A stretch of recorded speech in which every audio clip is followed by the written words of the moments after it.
আসসালামু আলাইকুম। মীর মোস্তফা কামাল বলতেছিলাম। আজকে আমি আপনাদেরকে দেখাইলাম বা দেখানোর চেষ্টা করলাম একটা থোরফারি নিড়ানি পদ্ধতি।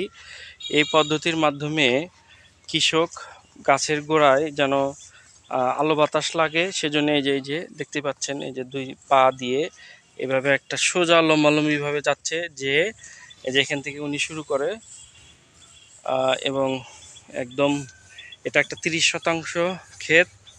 আর এই যে ধানের জাত হচ্ছে 29। এই 29 ধান এখানে 16-17 মণ ধান হয়। এবং এটা কত দিনের মধ্যে ধান আসবে কাকা? জ্যৈষ্ঠ মাসে না?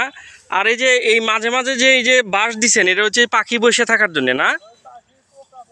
হ্যাঁ হ্যাঁ, পোকা পড়ে। হ্যাঁ হ্যাঁ হ্যাঁ হ্যাঁ হ্যাঁ, জি জি জি জি জি। আর ওই যে ওইখানে একটা মানুষের মতো এরকম একটা বানায় রাখছে ওই ক্ষেতের ভিতরে, ওটার নাম কি? হ্যাঁ হ্যাঁ, তো ওই মানুষের মতো এরকম একটা দিয়ে রাখছে। ভয় পায়? বাইতান কি? ইঁদুর? ও আচ্ছা আচ্ছা আচ্ছা। হুম।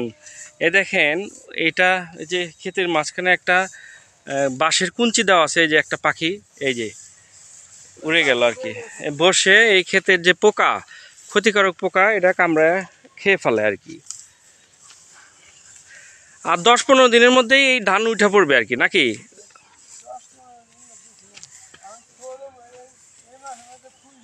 হুম।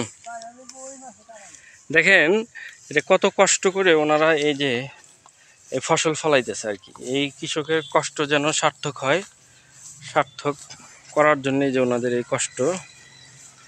দেখেন এই পাশে শুধু ক্ষেত আর ক্ষেত, এই যতটুক চোখ যায় সবুজ এবং প্রাকৃতিক পরিবেশ আর কি। কৃষকের আনন্দই হচ্ছে, কৃষকের আনন্দ হচ্ছে এই যে কষ্ট করে ফসল ফলানো, এটা হচ্ছে কৃষকের আনন্দ।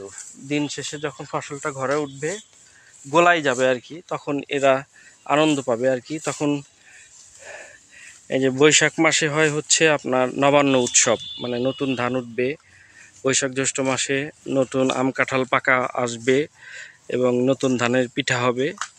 এই পিঠার মাধ্যমে হচ্ছে এরা এই নবান্ন উৎসব, যেটা বলা হয় হচ্ছে বৈশাখী উৎসব। কাকা এই যে শব্দ করতেছে, এটা কি পাখি?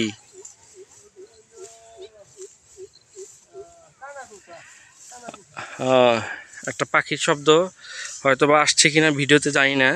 তো একটা পাখি শব্দ করতেছিল, কু কু কু কু।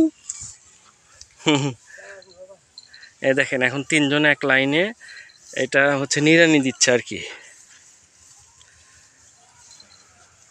কি অসাধারণ এদের কাজ করার পদ্ধতি আর কি।